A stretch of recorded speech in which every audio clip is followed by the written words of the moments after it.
and thanks for tuning in to the Path 11 podcast. I am your host, April Hanna. At the Path 11 podcast, we are here trying to deliver leading-edge research on consciousness, healing, and metaphysics. And just like you, we are trying to answer the big questions about life. Who are we? Why are we here? And what is our purpose? We hope by listening to our podcast, it will make each day you live on Earth a little easier to understand. And now for today's podcast. Hi, everyone. So today's show is a little bit off the beaten path, but there is a method to my madness here. Today, we're going to be talking about mindfulness, emotional intelligence, and emotional regulation. And the show today is about the emotionally healthy child. But let me ask you this. When was the last time you yourself had an emotional blow-up or couldn't contain your own frustration or discomfort with life or anxiety? And I know that many of our listeners are parents and many of my clients are parents, and I love to use the Path 11 podcast as a resource of information that I can just personally turn to and share with other people who need this information. So today's podcast is dedicated to all the moms and dads out there, maybe people who felt like they were in a relationship with a loved one that they say, oh, I feel like I'm dating or I'm married to a child. So I think all of us as adults, even though we're going to be talking about the emotionally healthy child, you're going to be able to relate to this podcast.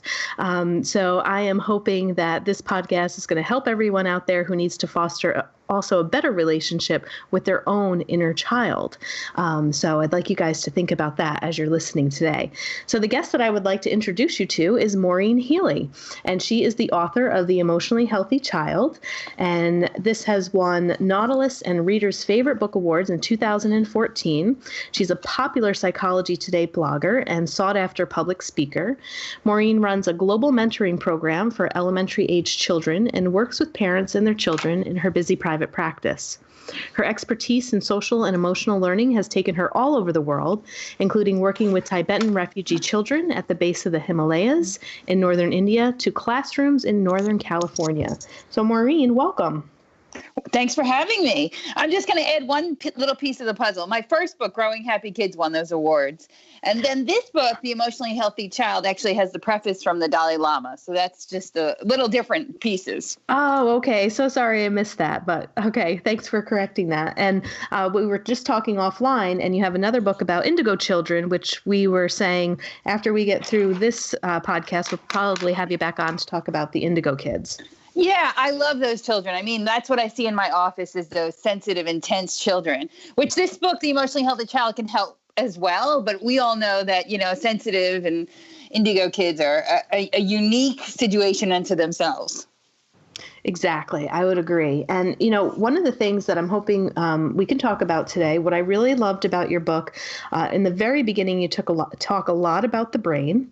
So I'm hoping that we can dive into that a little bit. And one part of the book that I love that I'm working more with adults now in my practice. For about the first 10 years, I did work with children, but I find myself a lot of times talking to the adults who come in about what you have said on page 36, the secret to success is discomfort and learning how to be able to tolerate discomfort in our lives. Because so many of us love black and white, but we don't do so well in the gray areas. So, so give us a little bit of background about yourself, and then let's dive into maybe talking about the emotional brain.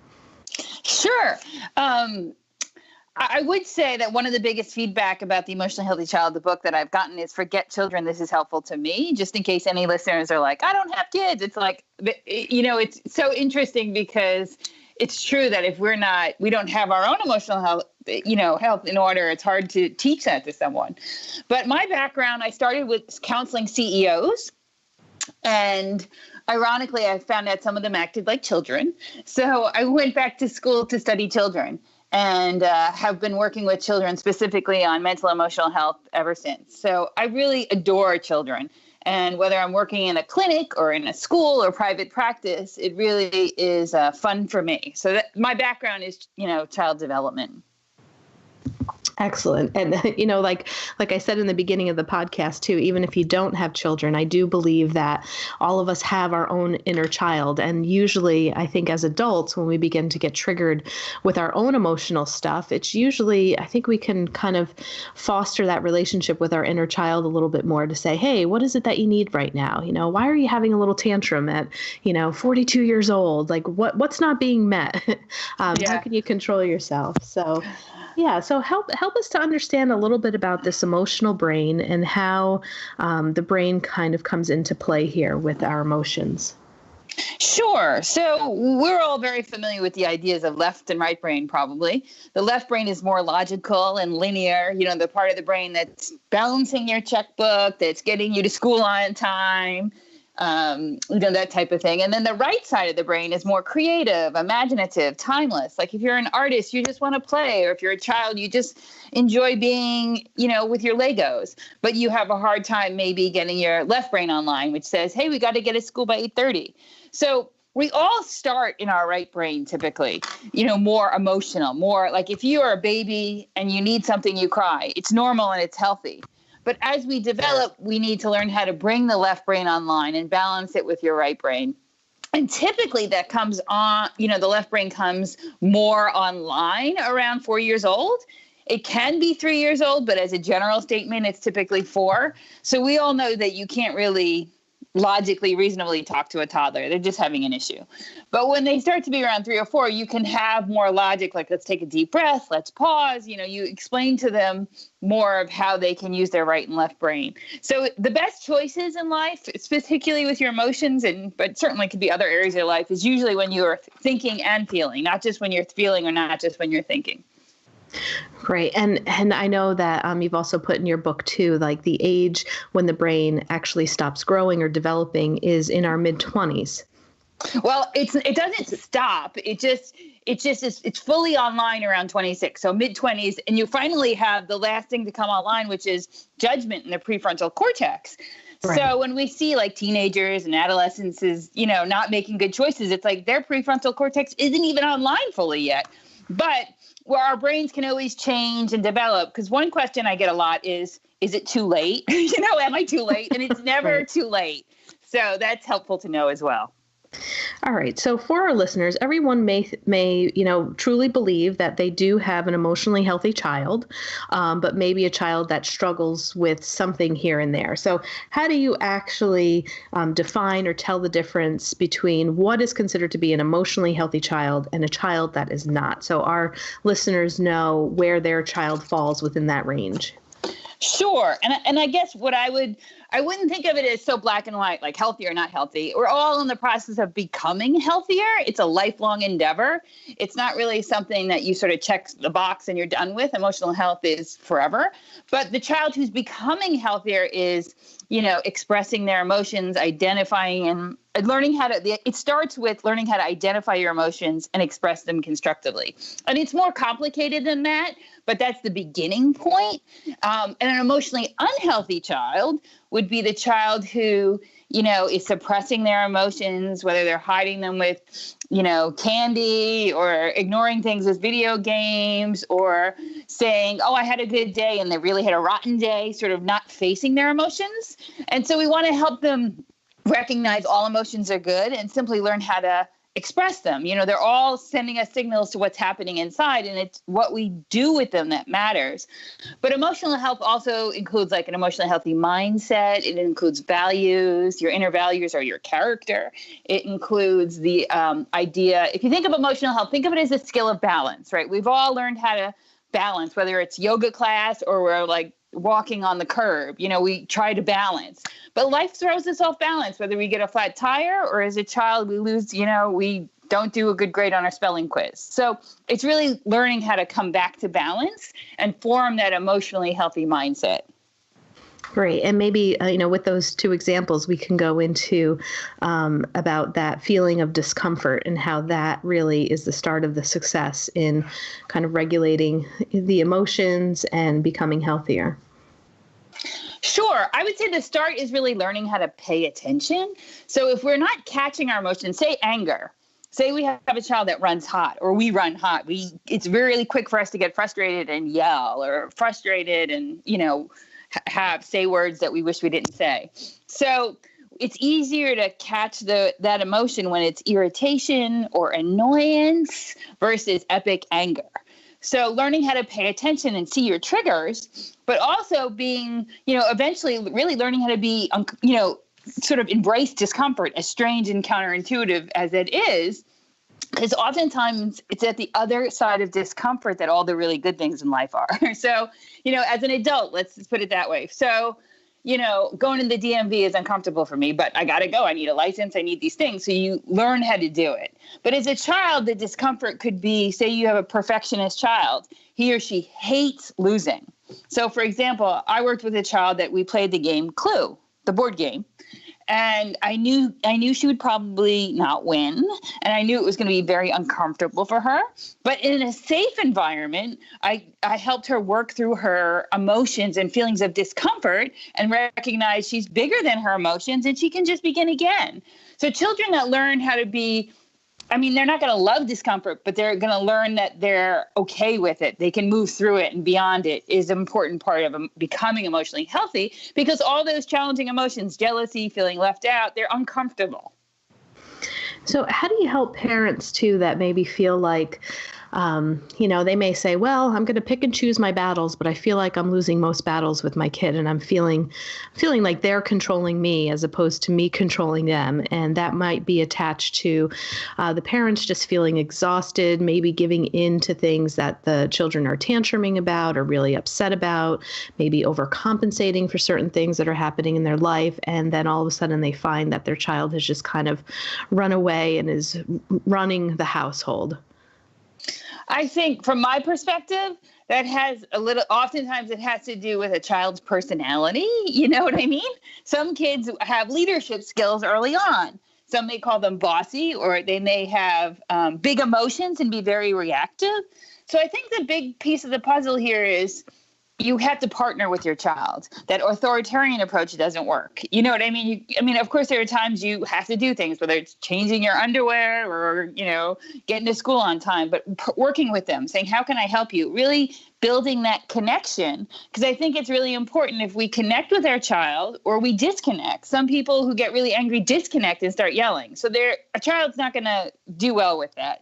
So helping him or her is important. And also recognizing a child that many would say is behaving badly simply doesn't have the skills yet. So they need to learn. They're not born with emotional health skills, how to develop. You have to develop emotional intelligence. It's not innate. Although some kids are better at it than others, this is a skill to build, as if you're going to the gym to build a muscle. You have to say, all right, how do I stop? How do I calm? How do I make a better choice? So it's sort of like paving a new pathway in the brain. When they get upset, maybe their just knee-jerk reaction is to yell. So maybe we just want to help move that to something else, a different choice. And what do you think is there something contributing overall more in today's society and our culture that is causing people like yourself to have to write these books or wanting to write these books, or there's, enough requests where parents are saying, please help somebody give me, a tool because I just can't navigate this? It's a very good question. I was raised in a different generation. And the generation I was raised in, the idea is that if you had a roof over your head and food on the table, you were a good parent. And that's certainly true. But today's generation, parents and teachers and professionals are interested in a child's inner life. So how do you feel? What do you want to, what is it that we can help you with? We're more focused on their inner life and their emotions. So the idea is that we have the ideas, we have the tools to help them. And when a child learns those things earlier, they can avoid those unnecessary bumps. So many of us have come into our power or become healthier or happier because we've had sort of trial and error. So if children don't have to go through those bumps, of course there's always bumps in life, but if there are ones that they can avoid, I want to help them do that. Yeah, and I think that that's a good point too, just with the difference in the generation. This isn't quite in your book, but I'm just curious to get your opinion on it. I mean, how do you feel about, is some of this stuff contributing to what you're trying to teach parents with allowing kids to understand discomfort or work out their emotions if they do lose a game with, the whole theories of like leave no child behind. Nowadays, if there's a soccer game, everybody gets a trophy, everybody gets a ribbon, everyone's on an equal playing field, everyone is getting something for what they're doing and not really experiencing maybe some of the stuff that you and I experienced when you did lose at a game or you weren't first place, but you still didn't get a trophy. Do you think any of that in our society and how some of that has changed is affecting some of this? I guess what I would say is like, if everyone gets a trophy, I'm okay with that between the ages of like 3 and 5. But upwards of 5, like kids need to learn how to fall down and get back up again. That's part of life. We don't want to raise these soft kids. We want them to be soft and strong. We want them to be, sensitive and strong, feeling and thinking. We want them to know that, the only failure that exists is if we don't learn from something. So, I think there is real value in kids being able to have their own direct experience and having disappointment. I think that that's important. In the book, The Emotionally Healthy Child, they talk about how, the goal is really how do we use every experience as fodder for our best life, right? So we want to help them have experiences and we want to sort of move them in a healthy direction. But I think it's important that, they get specific praise. You know what I mean? Like, you really, when you studied for that spelling quiz and you put the notes on your index cards, that's powerful. You did a great job. You can use that energy or power to do anything in your life. You know what I mean? Opposed to being very focused on praise, like, oh, you won or you got an A. You don't want kids to be always very outcome oriented. You want them to appreciate that they can apply their energy and they can succeed at tasks. I think that's important.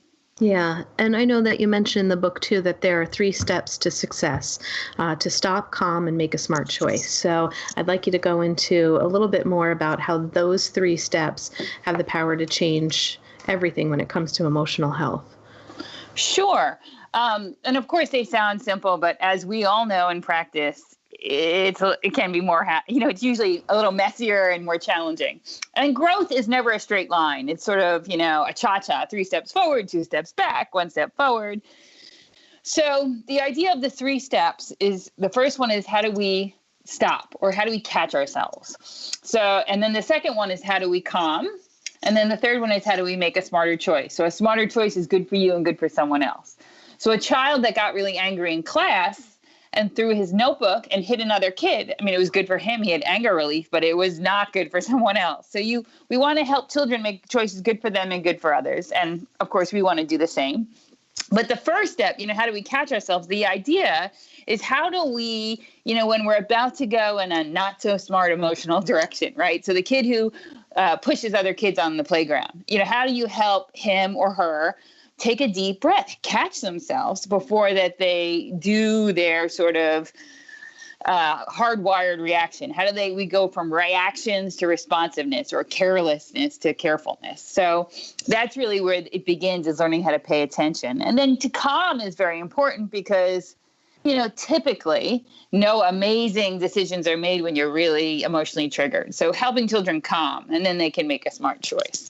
So those are the 3 steps, and there's a lot to each step, but it really begins with paying attention. And that's why I did write a chapter on mindfulness, which isn't religious. It's just learning how to pay attention without judgment in a certain way. Because when kids develop their own emotional ahas and self-awareness, they can do things differently. And that's the goal, is we want to raise kids to feel good and make good choices.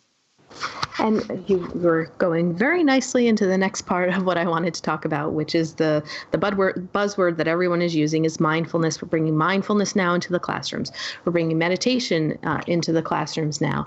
So, can you talk just a little bit more about that? You give a lot of nice exercises. You have a chapter here called the toolbox, and just kind of coaching and giving people ideas on how they can actually use these techniques with their child anywhere or at home.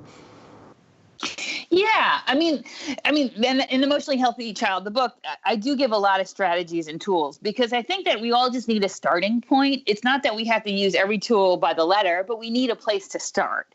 And I found that helpful in my life and the people I work with have found that also very helpful. So, so the idea of mindfulness, or paying attention in a certain way without judgment, is really helpful because, children who have big emotions, as we all know, if they're angry, we're not going to be able to teach math or English or anything else.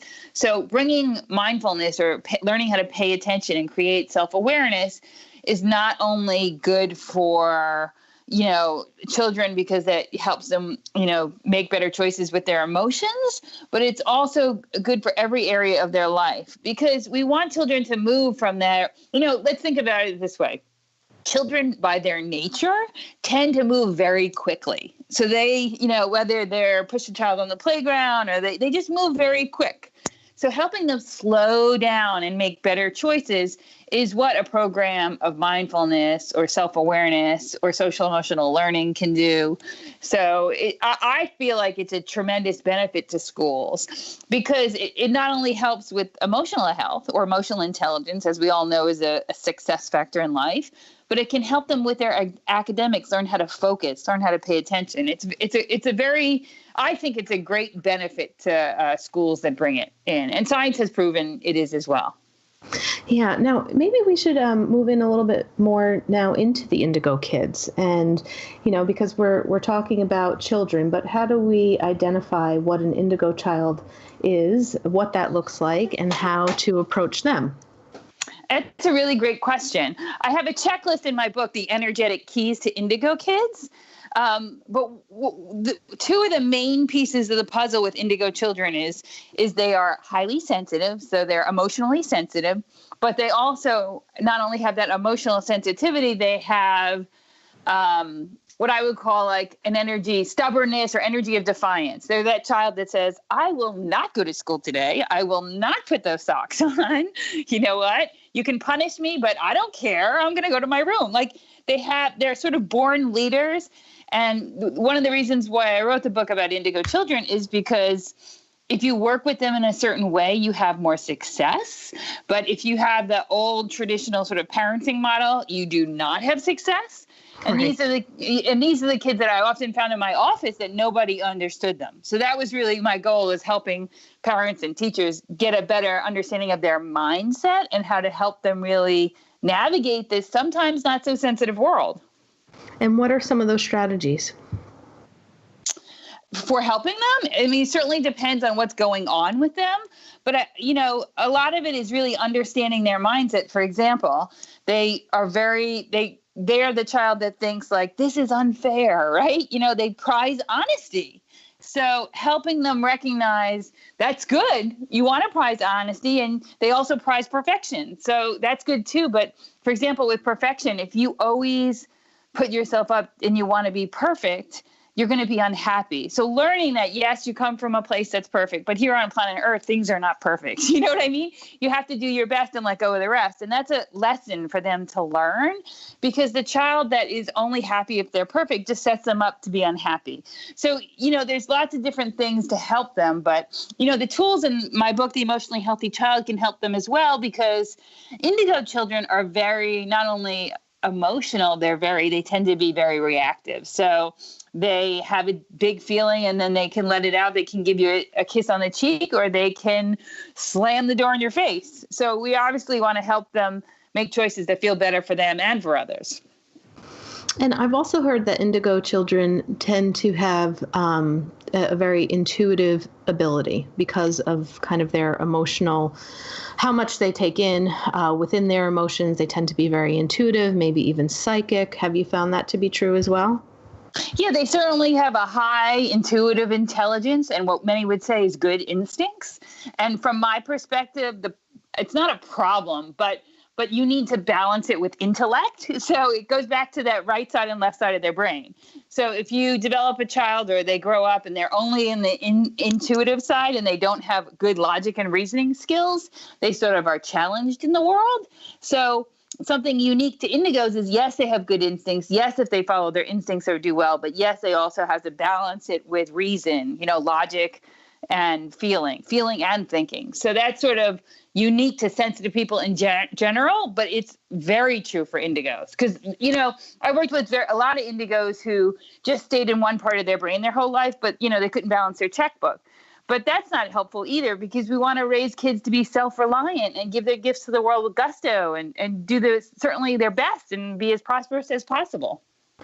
And what are your thoughts about medication versus mindfulness? Because I think that there's a lot of children out there who might be struggling with their emotional self. And it looks like that you're really trying to give people maybe a different approach, a holistic approach. But I also have seen when I have worked with children that people are very quick to medicate them because they really don't feel like that they know how to help them or control them, or their impulsivity is so high. Their anger and their temper tantrums are now beginning to hurt people, and they're trashing the house and things of that sort. I worked with very high acute kids that were in a psychiatric hospital. So, I mean, that's what a psychiatric hospital does, right? They try to stabilize with meds. And, years back, we weren't really teaching mindfulness or meditation to these children in these acute settings. Do you have any thoughts about that? Sure. I think we should, work on coaching children versus controlling them, for sure. But my background, I work with, like you said, I would work with very serious situations with children, children who wanted to commit suicide and clinical depression and bipolar. So kids like that, I think medication can certainly help because they need to first correct the imbalances in their brain. But there's a whole host of children, I would say probably the majority, that are really helped by natural methods. And if we can help give them the ideas and tools, they can move in the right direction, especially with a mentor. I have a mentoring program for sensitive children. So I'm a big believer that ideas and tools and having someone in your life that's similar, cut from a similar cloth, but farther along on the path is very helpful. But I do think that there are other children who, it's very serious and they need to have some medication. So I'm not anti-medication. I just think we overdo it in this country and it needs to be used very sparingly, especially since we don't know oftentimes the long-term effects. Right. And when you're working with the kids and the families, do you take nutrition into account or the amount of hours that they're spending on technology, iPads, video games? Yeah, I look at it all. In my first book, Growing Happy Kids, I have a model about how, the 5 building blocks of confidence, but it always starts with biology and then your mental, then emotional, then social and spiritual or / creative. But, it always starts with biology. So what is impacting them, whether it's sleep or eating or exercise or, what are their habits? So that's really, from my perspective, step one. Okay. And do you see any new trend or where the trend is going, if there's a new type of child after the indigo that is coming in with a different set of, challenges or just different ways where they need to be approached? I guess from my perspective, working with children, I am extremely optimistic about the planet because I see children really being born and very connected to their truth and not being willing to sort of go along with if everyone says you have to go to college and they don't want to go, they won't go. You know what I mean? So I feel like children can contribute to the planet much earlier than before. And I think that they are supported in doing so, whether it's through the internet or through volunteer or humanitarian or business stuff. I think it's amazing what young children can do. And I think a lot of the problems we have on the planet sort of will die off with a lot of the older people. So, this is just my perspective. So, that's what I see is children just really connected to who they are and not having to sort of go down one career path that's not the right path. They sort of get started earlier from my perspective. Great. And I know that you have some courses, you have speaking events. If people would like to work with you or find out more information about the other books that you have written, can you just give them your information about where they can find you and some of the upcoming events that you have going on for 2019? Sure. You can find more information at Growing Happy Kids. Again, Growing Happy Kids. And that on that website, I have, if you sign up for the newsletter, you get a sample chapter of my last book, The Emotionally Healthy Child, and all sorts of videos and information are located there. Okay, well, thank you so much for being a guest on the Path 11 podcast. I know that this is going to help many people. And again, everyone, the book is The Emotionally Healthy Child, Helping Children Calm, Center, and Make Smarter Choices. Maureen, thank you so much for being a guest today. Thank you. Thanks for listening to the Path 11 podcast today. I hope you all enjoyed this show. And if you haven't checked out our Patreon page, I'd like you to do so because we are going to start putting some content over there that is only for our Patreon subscribers. You can get content for as little as donating $1 a month, and it could just be a one-time donation. We have other freebies over there that you can get depending upon how much you would like to donate. And again, it could be a one-time donation, or you can continue to keep your subscription on a monthly basis at that donation level. But I just put my MBT immersive experience, which was a four-day intensive meditation training in Tennessee with physicist Tom Campbell.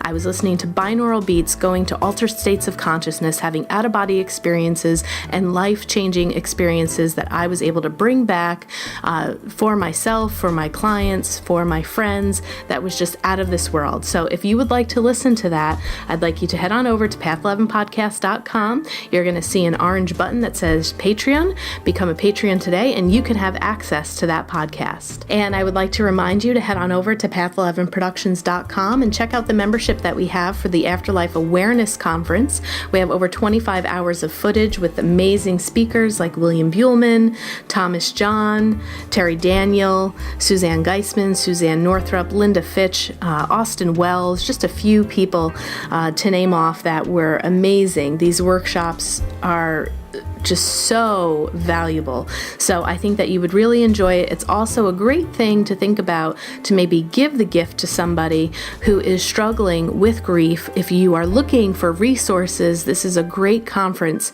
to send people to check out. And thanks again for listening today.